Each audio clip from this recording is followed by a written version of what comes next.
శుభోదయం.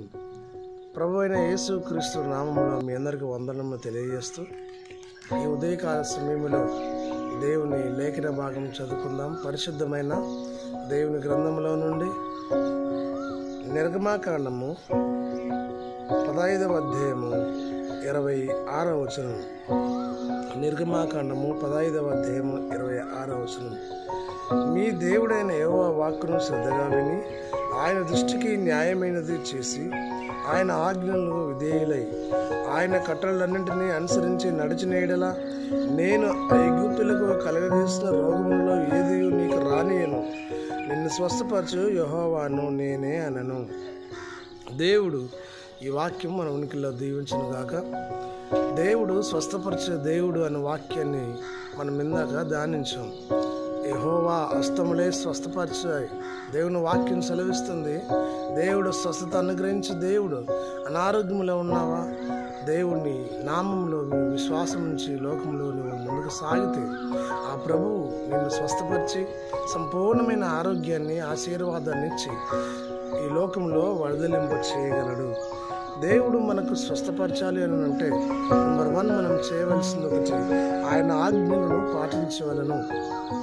ఆయన ఆజ్ఞలు పాటించినప్పుడు, ఆయన కట్టడలు అనుసరించి నడిచినప్పుడు దేవుడు మన కుటుంబాలలో ఆరోగ్యాలను ఇచ్చి వర్ధలింప చేయగలడు. దేవుని వాక్యం సెలవిస్తూ ఉంది. రెండవదిగా దేవుడు మనల్ని స్వస్థపరచాలి అని అంటే ఆయన మాటను మనము శ్రద్ధగా వినవలను. యెహోవా మాట అది శుద్ధి వంటిది అని యేసుకేలు గారు అంటారు. యెహోవా మాట అది పవిత్రమైంది. దేవుని వాక్యం సెలవిస్తుంది. ఆయన నోట మాట వెల్లడగిట్టు చూడనే వెలుగు కలిగెను అని. మానవుని జీవితంలో మాట తప్పేవారు ఉంటారేమో, కానీ దేవుడు మాట ఇచ్చి నెరవేర్చే దేవుడు ఆయన. కాబట్టి ఆయన మాటలో శక్తి ఉంది, ఆయన మాటలో జీవం ఉంది, ఆయన మాటలో స్వస్థత ఉంది. ప్రియ దేవుని ఆ శక్తి కలిగినటువంటి దేవుని మాటను నువ్వు విశ్వాసం ఉంచి ఆయనలో సాగితే దేవుడు నిన్ను వర్ధలింపు చేస్తాడు.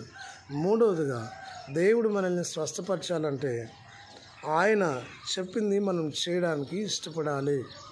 ఆయన దృష్టికి అనుకూలమైనది చేయడానికి ప్రయత్నం చేయాలి. మానవుని జీవితంలో దేవుడు మానవుడికి పెట్టిన విధి ఏమిటి అనగా భయభక్తులు కలిగి ఆయన మాట విని ఆయన కట్టలను అనుసరించి నడుచుకునడం ద్వారా మానవులను ఆయన వర్ధలింపు చేస్తాడు, దీవిస్తాడు.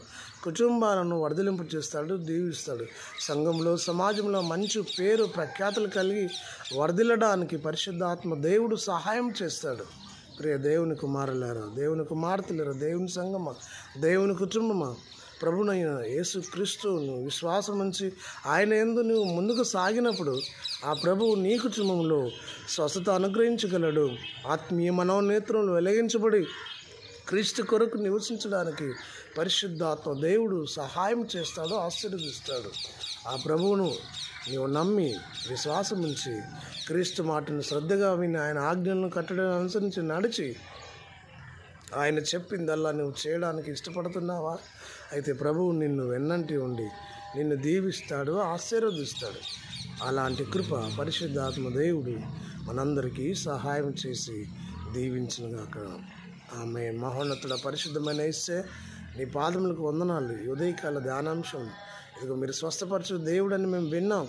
ఎందరైతే వాక్యాన్ని వింటున్నారో ఆ కుమారులను, కుమార్తెలను, కుటుంబాలను మీరు దీవించమని, ఆశీర్వదించమని, ఆ కుటుంబాలలో నెమ్మది, సంతోషము, ఆరోగ్యము, ఆశీర్వాదమును మీరు అనుగ్రహించి మీరు మహిమ పొందమని, దీవించమని యేసు నామంలో ప్రార్థించి అడిగి వేడుకొనిచున్నాము తండ్రి. ఆమేన్. పరమ తండ్రి దేవుని ప్రేమ, కుమారుడైన యేసు క్రీస్తు కృప, పరిశుద్ధాత్మ యొక్క అన్యోన్య సహవాసము, సకల దీవెనలు చేయని మనందరికీ సదా తోడేయండి, దీవించునుగాక. ఆమేన్. శుభోదయం. ప్రభు అయిన యేసు క్రీస్తు నామములో మీ అందరికీ వందనములు తెలియజేస్తూ ఈ ఉదయకాల సమయంలో దేవుని లేఖన భాగం చదువుకుందాం. పరిశుద్ధమైన దేవుని గ్రంథంలో నుండి నిర్గమాకాండము 15వ అధ్యాయము 26వ వచనం. నిర్గమాకాండము 15వ అధ్యాయము 26వ వచనం. మీ దేవుడైన యెహోవా వాక్కును శ్రద్ధగా విని ఆయన దృష్టికి న్యాయమైనది చేసి ఆయన ఆజ్ఞలకు విధేయులై ఆయన కట్టడలన్నింటినీ అనుసరించి నడిచిన యెడల నేను ఐగుప్తులకు కలగజేసిన రోగములలో ఏదియు నీకు రానియను, నిన్ను స్వస్థపరచు యెహోవాను నేనే అనను. దేవుడు ఈ వాక్యం మన ఉనికిలో దీవించును గాక. దేవుడు స్వస్థపరిచే దేవుడు అనే వాక్యాన్ని మనం ఇందాక ధ్యానించాం. యెహోవా హస్తములే స్వస్థపరిచాయి. దేవుని వాక్యం సెలవిస్తుంది. దేవుడు స్వస్థత అనుగ్రహించు దేవుడు. అనారోగ్యంలో ఉన్నావా? దేవుని నామంలో మీరు విశ్వాసం ఉంచి లోకంలో నువ్వు ముందుకు సాగితే ఆ ప్రభువు నిన్ను స్వస్థపరిచి సంపూర్ణమైన ఆరోగ్యాన్ని ఆశీర్వాదాన్ని ఇచ్చి ఈ లోకంలో వరదలింప చేయగలడు. దేవుడు మనకు స్వస్థపరచాలి అని అంటే నెంబర్ 1 మనం చేయవలసింది ఒకటి, ఆయన ఆజ్ఞలను పాటించవలను. ఆయన ఆజ్ఞలు పాటించినప్పుడు, ఆయన కట్టడలు అనుసరించి నడిచినప్పుడు దేవుడు మన కుటుంబాలలో ఆరోగ్యాలను ఇచ్చి వర్ధలింప చేయగలడు. దేవుని వాక్యం సెలవిస్తూ ఉంది. రెండవదిగా దేవుడు మనల్ని స్వస్థపరచాలి అని అంటే ఆయన మాటను మనము శ్రద్ధగా వినవలను. యెహోవా మాట అది శుద్ధి వంటిది అని యెహెజ్కేలు గారు అంటారు. యెహోవా మాట అది పవిత్రమైంది. దేవుని వాక్యం సెలవిస్తుంది. ఆయన నోట మాట వెల్లడగుట తోడనే వెలుగు కలిగెను అని. మానవుని జీవితంలో మరి మాట తప్పేవారు ఉంటారేమో, కానీ దేవుడు మాట ఇచ్చి నెరవేర్చే దేవుడు ఉన్నాడు. కాబట్టి ఆయన మాటలో శక్తి ఉంది, ఆయన మాటలో జీవం ఉంది, ఆయన మాటలో స్వస్థత ఉంది. ప్రియ దేవుని ఆ శక్తి కలిగినటువంటి దేవుని మాటను నీ విశ్వాసం ఉంచి ఆయనలో సాగితే దేవుడు నిన్ను వర్ధలింపు చేస్తాడు. మూడవదిగా దేవుడు మనల్ని స్వస్థపరచాలంటే ఆయన చెప్పింది మనం చేయడానికి ఇష్టపడాలి. ఆయన దృష్టికి అనుకూలమైనది చేయడానికి ప్రయత్నం చేయాలి. మానవుని జీవితంలో దేవుడు మానవుడికి పెట్టిన విధి ఏమిటి అనగా భయభక్తులు కలిగి ఆయన మాట విని ఆయన కట్టలను అనుసరించి నడుచుకునడం ద్వారా మానవులను ఆయన వర్ధలింపు చేస్తాడు, దీవిస్తాడు. కుటుంబాలను వర్ధలింపు చేస్తాడు, దీవిస్తాడు.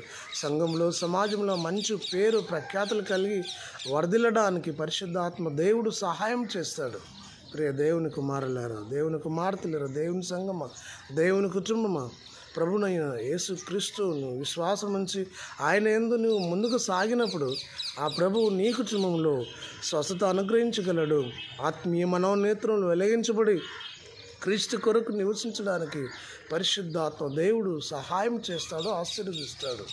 ఆ ప్రభువును నీవు నమ్మి విశ్వాసం ఉంచి క్రీస్తు మాటను శ్రద్ధగా విని ఆయన ఆజ్ఞలను కట్టడం అనుసరించి నడిచి ఆయన చెప్పిందల్లా నువ్వు చేయడానికి ఇష్టపడుతున్నావా? అయితే ప్రభువు నిన్ను వెన్నంటి ఉండి నిన్ను దీవిస్తాడు, ఆశీర్వదిస్తాడు. అలాంటి కృప పరిశుద్ధాత్మ దేవుడు మనందరికీ సహాయం